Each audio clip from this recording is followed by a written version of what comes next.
A note to listeners, the following podcast contains content that may not be suitable for all audiences. I couldn't even get through the whole article. I saw that she had been murdered, and I ran in my bedroom and I bawled. And I don't think I came out of my room at all the rest of that day. I cried and cried. I couldn't eat dinner. They tried to make me eat, and I was so upset. I don't think that I was ever the same after that. Saw her at McDonald's, thought she was cute. You have to remember, he's 38 years old, and he is going up to her and saying, will you go out with me? Here is a 16-year-old girl working at McDonald's. And of course she was sweet, she was nice, and she would say, kind of brush him off in a nice, polite way. He would keep coming in, asking her and gawking at her. A couple of the times the manager had to get involved because he was just creeping her out pretty bad, actually. What happened was when Norris got arrested, Bittaker had just happened to call his sister, who lived next door in the duplex, and told him they were arresting Norris. This gave Bittaker some time to gather evidence and go bury it. Now, this is the buried evidence that Cindy, Rob, and I are going to try to go and look for, because there's evidence of more victims out there. The one piece of evidence that was overlooked and left in the van was the Lynette tape that was left in the cassette. You are listening to Partners in True Crime. We are your hosts, Rob and Cindy Dorfman.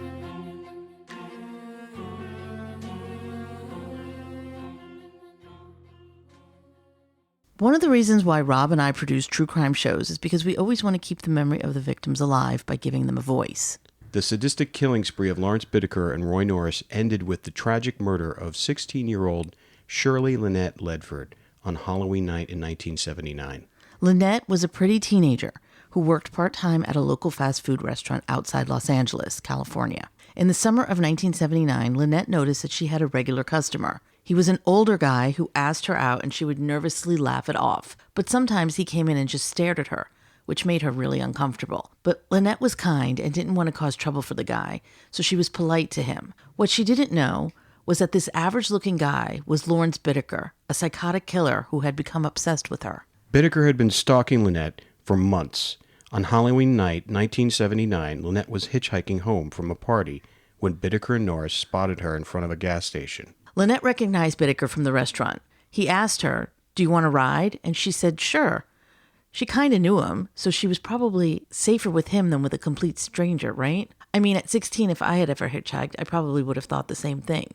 Just wanting to get home, Lynette hopped in the back of the van while Bittaker drove and Norris was in the passenger seat.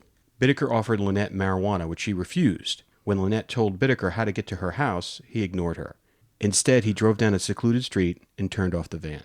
Within seconds, Bittaker switches seats with Norris, pulls out a knife, gags, and ties up Lynette. Imagine the panic she must have felt. Here's a man who is an acquaintance, and now he's tying her up at knife point. The overwhelming sinking feeling of knowing that she has made a terrible mistake by getting into the van must have been extreme. How could she free herself from these two psychopaths? What the hell was she going to do? Once in the back seat, Bittaker tells Norris to drive around while he proceeds to torture Lynette. He takes the tape off her mouth and records her screams as he hits her multiple times with a sledgehammer. The torture goes on for 2 hours until Bittaker ends her life by strangling Lynette with a coat hanger, tightening with pliers. Bittaker and Norris dump Lynette's body on a lawn.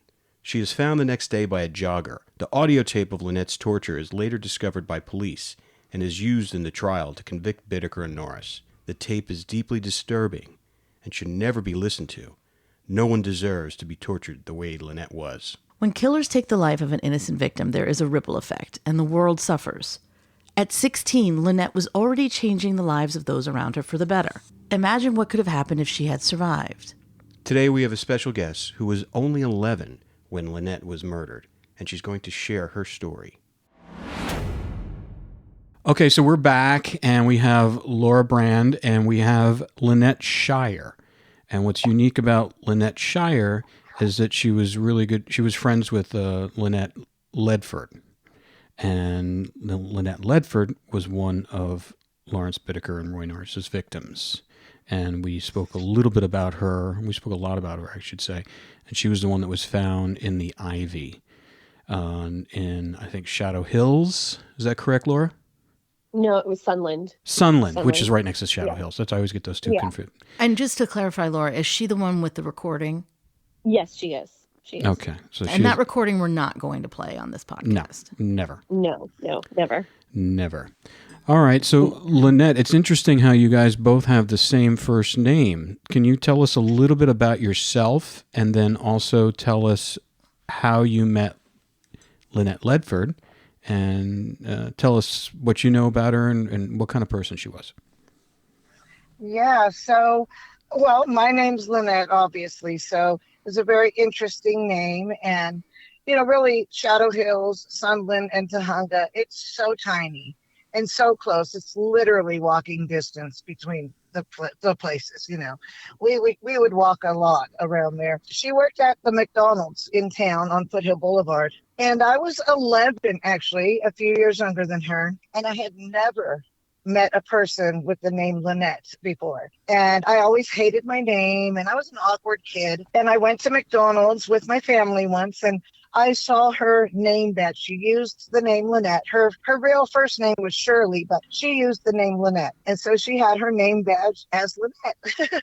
And I was like, oh my gosh, you have the same name as me. And she was so sweet. And she said, yes, it's a beautiful name, isn't it? And we just got to talking, and I was really excited that I found someone with the same name, and she was working there at McDonald's.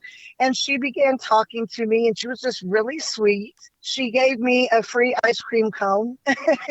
She just sat and talked with me. And so after that, I would go to the McDonald's at least once a week, and I would visit her, and I would just go just to see her, really.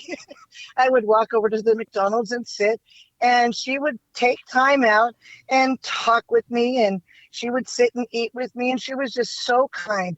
And I was so awkward and had a real hard time with life back then. She made me feel good about myself, and I just looked up to her.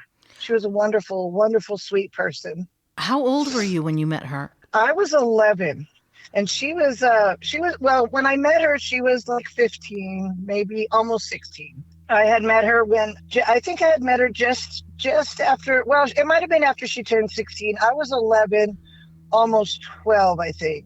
And she was 16. So she was a little older. But back then, a few years older seems like so much older.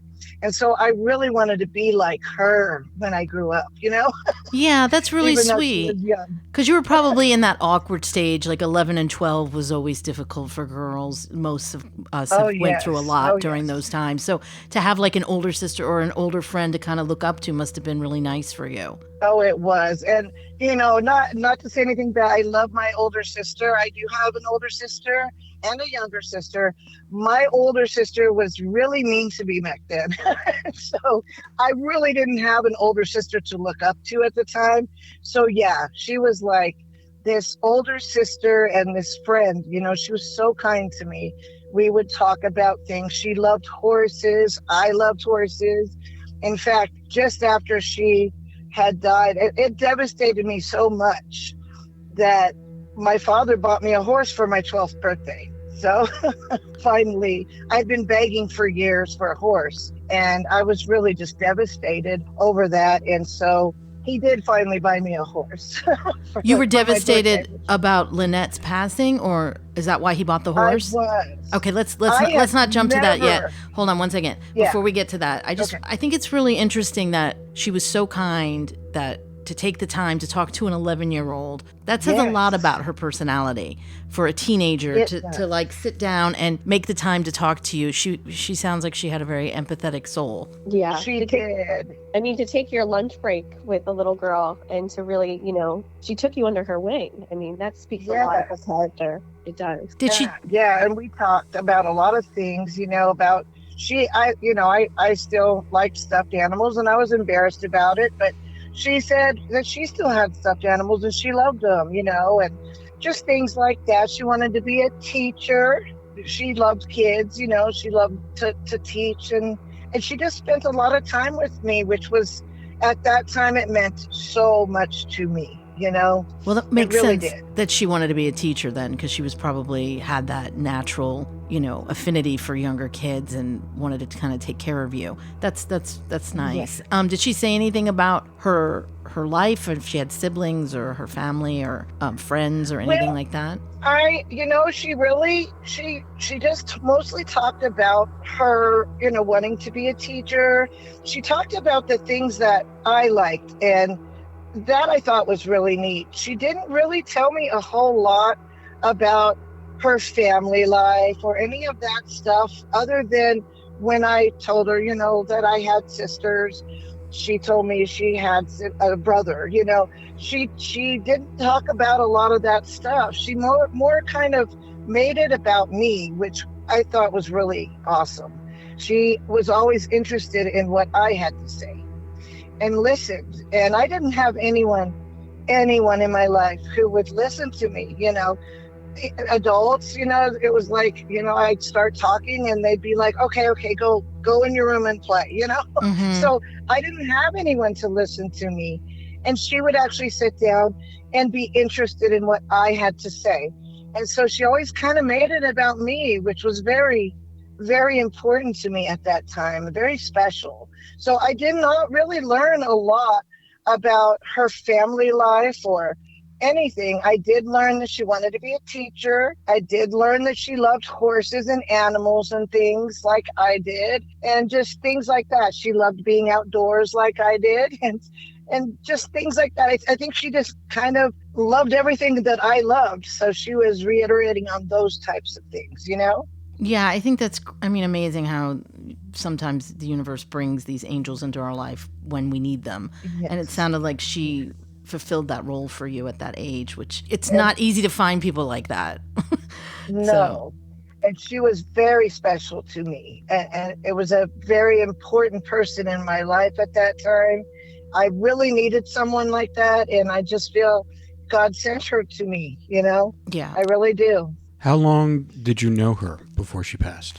Oh, gosh. It was almost a year, several months at least. I think it was almost a year. That's why I think she was 15 and had turned 16. And then I had known her up until, it happened. So it had been several months, many months. At that time, a month was like a year, so It seemed like a lot longer back then. But so I really thought, wow, we've known each other forever. Really, it was only like maybe 9-10 months, Yeah. Hey, Laura, how did you find out about Lynette? Lynette actually reached out to me. Yes. When did you reach out to her, Lynette? Well, I saw that she was doing interviews with, well, I don't want to say bad things on your show, but with those guys, those horrible killers. And I just kind of wanted to know, what she was doing. And I just asked her. And so she told me she was interviewing Lawrence Bittaker at the time. And that, I had told her that I reached out because I, at one point, every once in a while, as the years go by, like on MySpace when it was still around, I would post a memorial about Lynette. I didn't want anyone to ever forget about her. She might have, only been 16 and could not make a big impact on the world, but I think she would have had she had been alive, and so I wanted people to remember her. I think that she actually had seen one of my posts as well, and so she was a little shocked that I had contacted her because she had seen a post of mine as well. Is that right, Laura? Was it that? No, I think I saw like a memorial post because I looked for the girls' memorial post of anybody who had known them, and I think I had seen one of your tributes to her. Yes, and so it was just kind of a chance meeting. I had seen a Facebook thing she had done, and I wanted to know if she had spoken to Roy because I had found his Facebook page and I was angry to see that he had a Facebook page, like Lynette never even knew what a Facebook was, She never got a chance to know, how these computer things or anything, She never got that in her life. And he had a Facebook page and I was angry. And so I think I had posted one of the memorials on his page. And I was contacted by somebody who was running his page. and I was very angry. And then he told me that Roy wanted to meet me and speak to me, and I told him no. But then when I saw Laura was interviewing, I mean, I thought that was really, really brave. And I wanted to know if she had spoken to Roy, really. And she had, but she had more been speaking to Whitaker. And so I wanted to know more. So yeah, we've been in contact here and there ever since. And I think she did a really good job of getting information out. I don't know how she did it. I don't think I could have done it. I would have wanted to kill him right then and there, but that's me. You know, Yeah, I think she was very brave to do what she did. she is. It's crazy to me. I couldn't do it. I have so much bitterness in my heart towards them. I really do. So it's hard. And Yeah. it's very hard for me. You have every right to have all that bitterness. It's a big pill to swallow, especially when your basically childhood hero was snuffed away from you and killed. He took her from me, and I was in shock, and it really affected my life pretty bad. Yeah. Can you talk a little bit about I'm that? sorry. No, it's okay. We totally understand. It's just traumatizing. Well, you know, like I said, I was young. I was only 11, and I had been seeing her quite often, you know, like once a week for quite some time. And I was sitting there, you know, it was Halloween time, so we had done our trick-or-treating and all of this stuff, and it was the next day, so there's candy and everyone's kind of excited in the house. And my dad, he would sit on his chair and read the newspaper every morning. And this was the Record Ledger, which is no longer existent anymore. But he was reading the Record Ledger, local paper, and he had the page open, and there's this big picture, the famous picture that she has out there of Lynette. And I saw her picture, and it said in big letters, I think, found murdered on lawn, you know, or something. And actually, I believe they thought it was the Hillside Stranglers at the time. And it said Hillside Stranglers strike again, or something like that. And then it said found murdered on somebody's lawn, or something to that effect. And I went to grab the paper. I said, let me see that. And he noticed, because my dad and mom both knew who she was, and they knew that I was speaking with her, and that, you know, she meant something to me. So when my dad saw, he closed the page a little and saw her face as I was reaching for it. He yanked the paper away and he said, no, no, no. And I really threw a fit, and I fought him for it. And I grabbed it finally out of his hand, and I said, I need to read this, you know. And I read it, and I couldn't even get through the whole article. I saw that she had been murdered, and I ran in my bedroom and I bawled. And I don't think I came out of my room like at all the rest of that day. I cried and cried. I couldn't eat dinner. They tried to make me eat, and I was so upset. I don't think that I was ever the same after that. I just never could imagine in a million years somebody in my life being, you know, dying, really. I mean, I had death in my family with my grandmother and stuff. I had never imagined anyone dying like that in my life, you know, being actually murdered at the hands of someone. And it was just devastating. I was realizing this horrific thing happened to her, and I would never see her again. And it was just awful. And I saw the evil in the world suddenly. Yeah, Suddenly, that was your... everything. Yeah. Say that again. Turned evil. I'm sorry, say that sentence again. You saw the evil in the world? Yeah, and everything just, I just saw the evil. Everything became a reality to me, that there's evil, you know?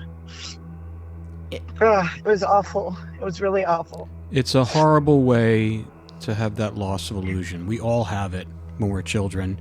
We have things that happen to us where we think the world is a nice place, and then there's something that shakes our world. But to have a dear friend be brutally murdered like that at your age, I can see how, and we can tell just in the voice, you're reliving everything right now, how it's affected you. Yeah. So, I mean, we're really sorry for that. We're so sorry for your loss. It's traumatizing and devastating at such a young age to have to go through something like this. It's not anything you could ever think that would ever happen. That's what's so rattling about it. Yeah. And just even now, I'm almost 56 years old, and it still gets me every time I start talking about it, and she was so young. I think about it now and I'm like, oh my God, I could almost have a grandchild at that age at this point, My God, it's devastating. It is horrible what they did to her and all the girls. It's just awful.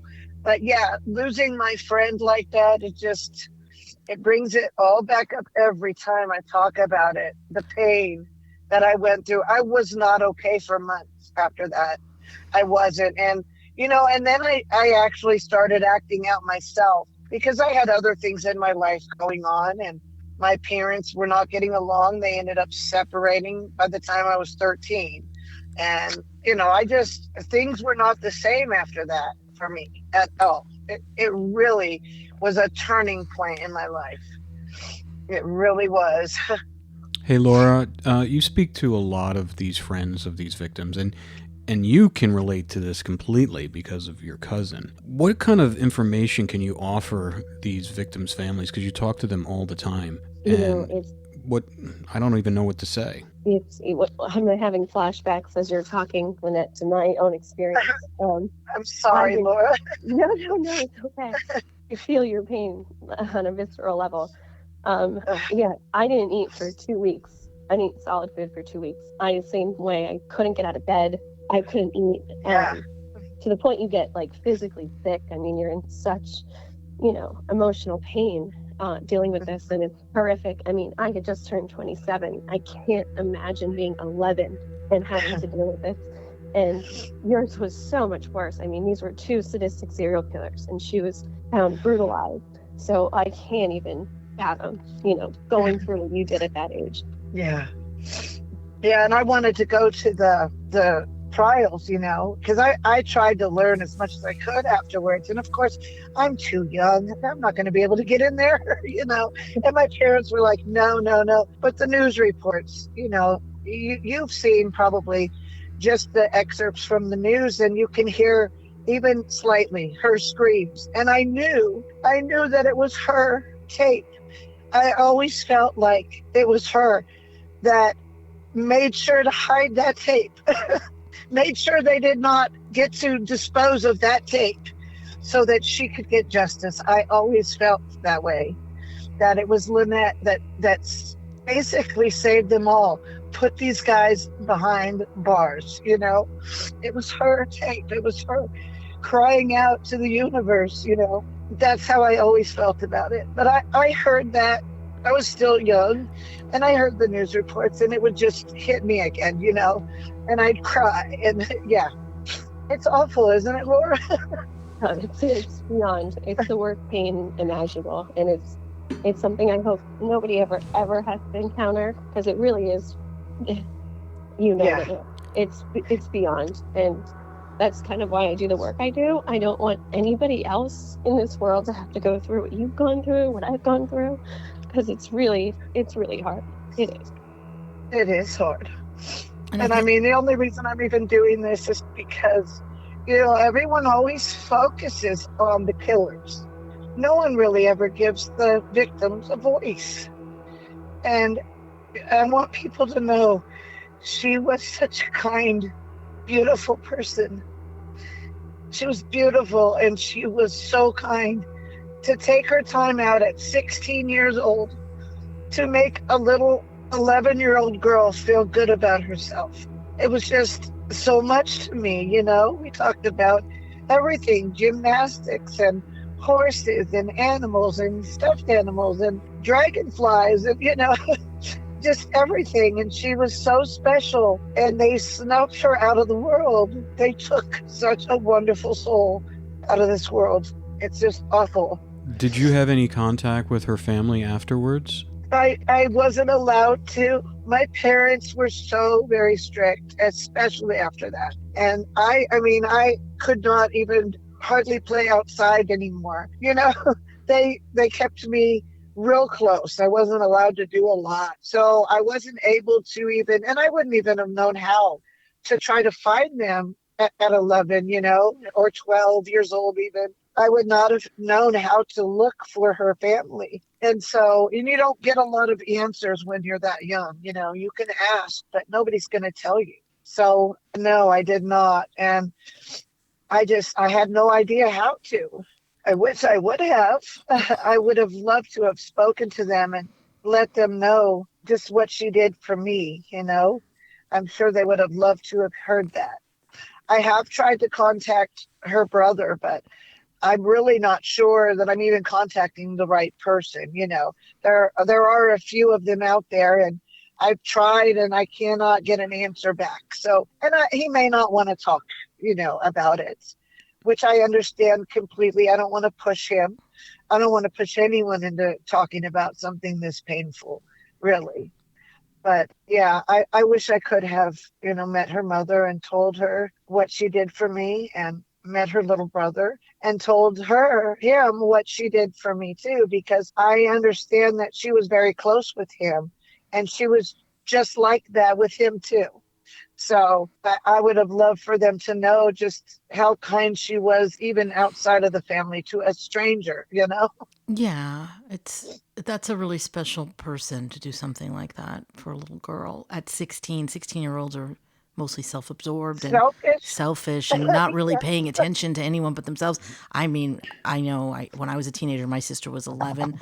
It was not an easy age difference, so it's not common to find someone who would do that. Yeah, exactly. But I'm glad that she was able to do that for you, because even though it was a short period of time, it seems like she had a lot of impact on your life, which is always. She did.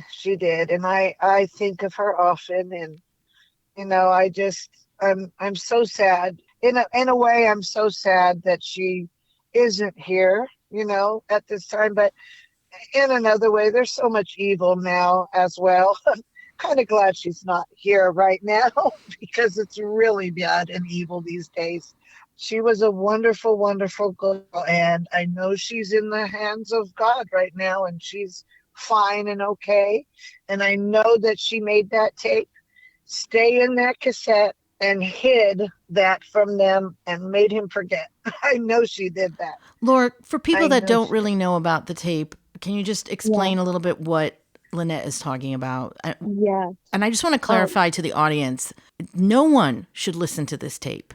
It is horrific, and it is taking this beautiful life away from the people that love her, and it's not something that anyone should hear. No, it should remain with the FBI forever. It's used for a desensitizing agent. And this young girl losing her life, it should never, ever, ever seen or heard by the public ever. It's really horrific. It needs to stay exactly where it's at forever, and never for, human consumption in the public. The tape that was made of Lynette on Halloween night was taken by Bittaker and Norris. The transcripts are public, and just reading the transcripts are beyond horrific. You don't even need to hear the tape. The transcripts are literally one of the worst things I've ever read. And what happened was, when Norris got arrested, Bittaker had just happened to call his sister, who lived next door in the duplex, and told him they were arresting Norris. This gave Bittaker some time to gather evidence and go bury it. Now, this is the buried evidence that Cindy, Rob, and I are going to try to go and look for, because there's evidence and more victims out there. The one piece of evidence that was overlooked and left in the van was the Lynette tape that was left in the cassette. And just like you said, I've always felt, I always thought the same thing. I feel like Lynette kept it there, or had him overlook it. And, in the chapter in my book, I titled it, the one who screamed beyond the grave. Even though she was gone, she testified in that courtroom. She did. Because Bittaker left the cassette tape tape inside the cassette player in the van by accident. Yes. Which is not normal for him. He seemed pretty meticulous about things. Very meticulous. Very meticulous. Yeah. So I believe that too. I believe that her spirit was like, nope, you're not going to do this to anyone else. I'm leaving it there. I'm going to stop you. I'm going to put you away. Because it was that tape. Without that tape, all they had on them was that attack on Jan Mallon, of the acid in the face, the spraying. Without that tape, Bittaker and Norris could have walked away. Yes, it was just pictures and that. That was it. That was it. That was it. They got Norris to roll over on Bittaker, but Norris held out for a long time because they were like, you have nothing, you have no bodies, you have nothing, until that tape was really found. Yeah. Mm-hmm. She put them away. There are, in doing a lot of these true crime stories about the victims, because Rob and I are all about the victims. We're not here to glorify killers or to put them in the spotlight. We are really here to give the victims a voice because they don't have one. In a lot of the shows and things that we have done, that is what our focus always is. So we've seen this a lot where there's these things that happen with the universe, where there's these coincidences that happen that wouldn't normally happen, and it helps put someone away, or it helps police find evidence, or it helps stop another person from becoming a victim. I truly believe that God is working in mysterious ways during these things, and I don't see a reason for her to have to go through what she went through, but I am glad that it did help stop them from doing it to other people. Yeah. Because they would have kept going. Oh, absolutely. Absolutely. And the fact that it was in their van in the cassette player meant that they're driving around listening to it, which to me is he just... was. Laura, do you know that he was doing that? He was. Yes, I do know that for a fact. He was. And that just is a testament to the psychosis that we're dealing with here with these two people.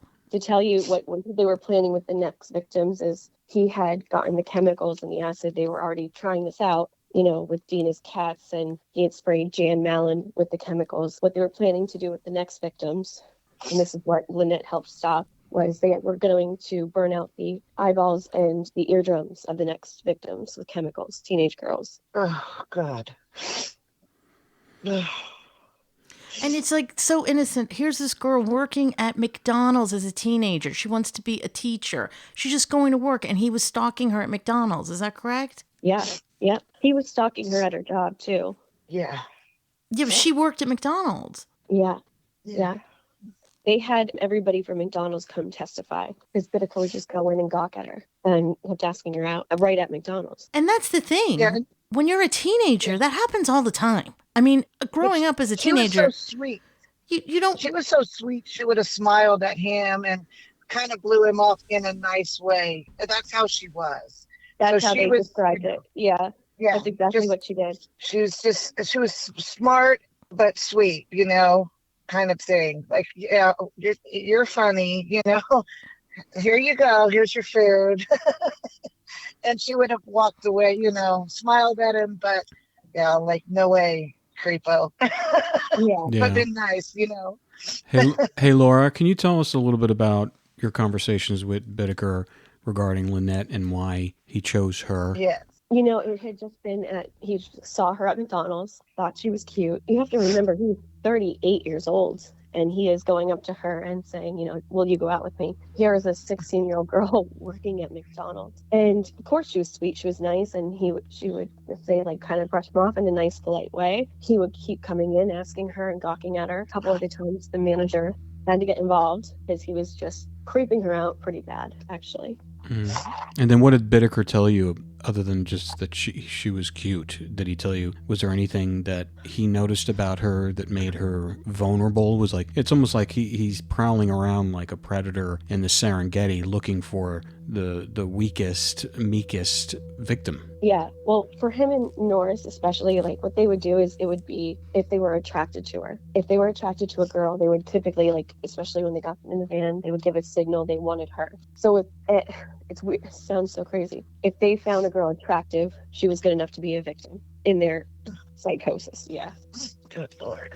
How long were they fixated on Lynette before they ended up taking her? Pretty long. I want to say it started over the summer. So for a few months he was going in there. Yeah. And he wasn't afraid that anybody was going to say something, that this creepy 38-year-old guy is gawking at this teenager.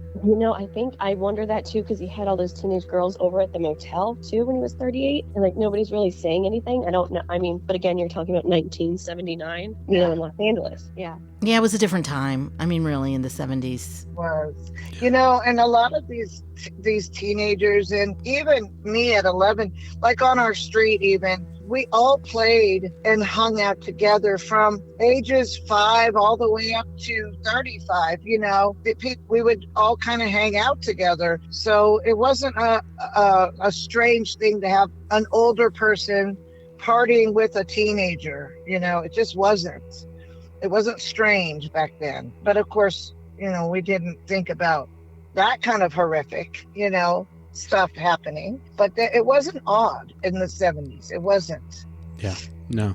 And then when you did interact with her, were all your interactions with Lynette at the McDonald's? They were, actually. And, back then they had to wear those little weird hats and put their hair back, and she was just so cute, and they had to wear their little badge, and they had actual uniforms and stuff, and it was so cute. And she would always just be I knew, that I don't remember exactly what times it was she worked, but I know it was during the day because I couldn't go out in the evenings. So I knew when she would be there, and that's when I would walk with my friends or whatever, if I had a friend with me or my cousin, and we'd walk up to the McDonald's to get something to eat. And I would completely leave them and go sit with her and talk to her because, I was awkward with them anyway. So I would sit with her, and that's where I did all of my interactions. I never really saw her anywhere else around town or anything. I might have seen her once and waved to her in the Kmart. It used to be a Kmart there after they took the drive-in theater out,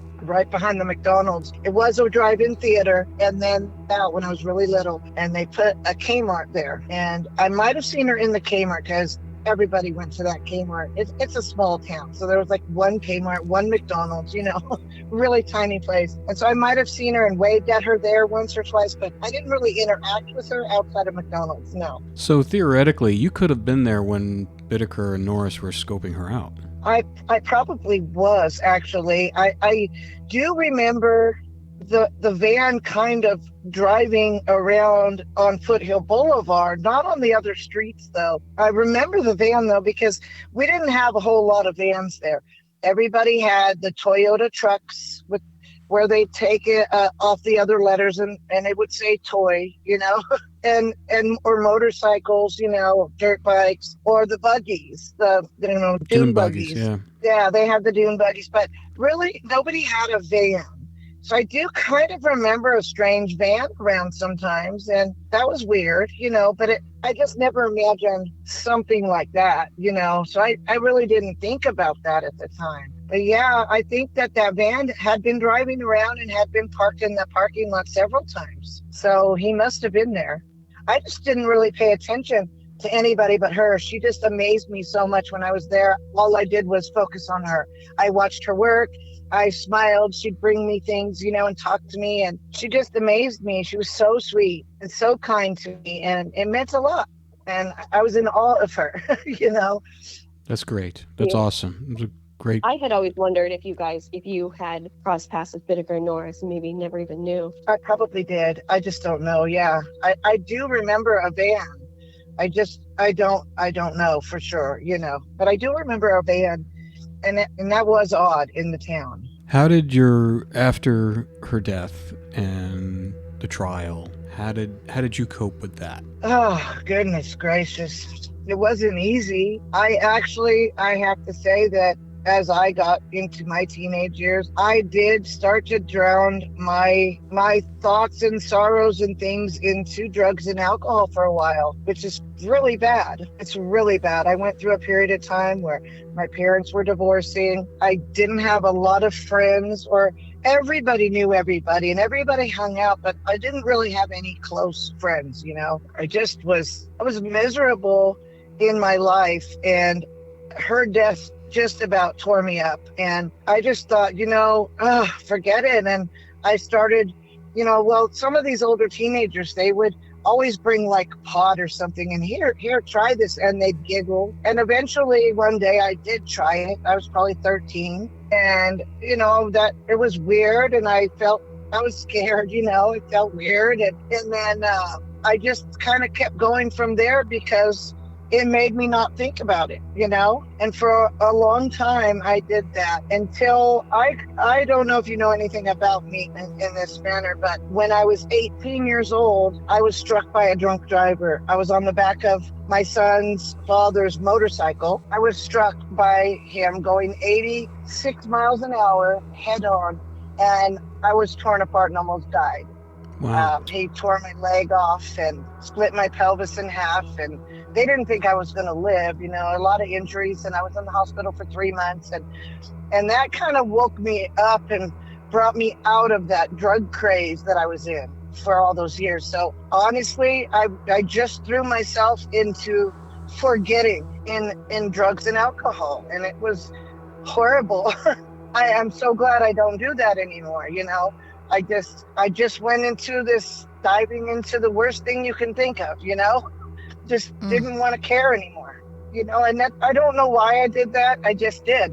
Life turned really bad for me after that. It really did. Trauma for will a while. trauma will do that to people, especially at an impressionable age like that. Well, yeah, and you also had this person that was taking an interest in you, and then she was gone. And that's traumatizing for a child. Yeah. Are you still there? Oh, yeah. Okay. Mm-hmm. I almost didn't hear you anymore. Yeah, it was pretty horrible, I have to say. And I'm really angry at myself for going that route. I am. But, she had died, and I really felt lonely after she had died. And I felt very alone. And then my parents were having all these issues, and they were splitting up. And I felt very awkward and alone, and like, who cares about me, anymore? And so I dove into just being as high and gone as possible. And I realize now the error of the ways, that I was in. But at the time I didn't care. I just didn't want to feel anymore. I didn't want to feel hurt. I didn't want to feel the loss, I didn't want to feel anything at all. So that's where I went with it. And I think God spared me so that I would wake up and see the error of my ways then, at 18, even though that's changed my life in so many ways, I did get out of the drugs and alcohol. As soon as that happened, it woke me up, and I was like, what am I doing? Mm-hmm. What was I thinking? So, yeah. And then I really started, unfortunately, thinking about Ned again, which is why I started posting her memorials, over the years and stuff, all over wherever I could, and that's really how it happened. It's bad, but I'm being honest. That's just what happened.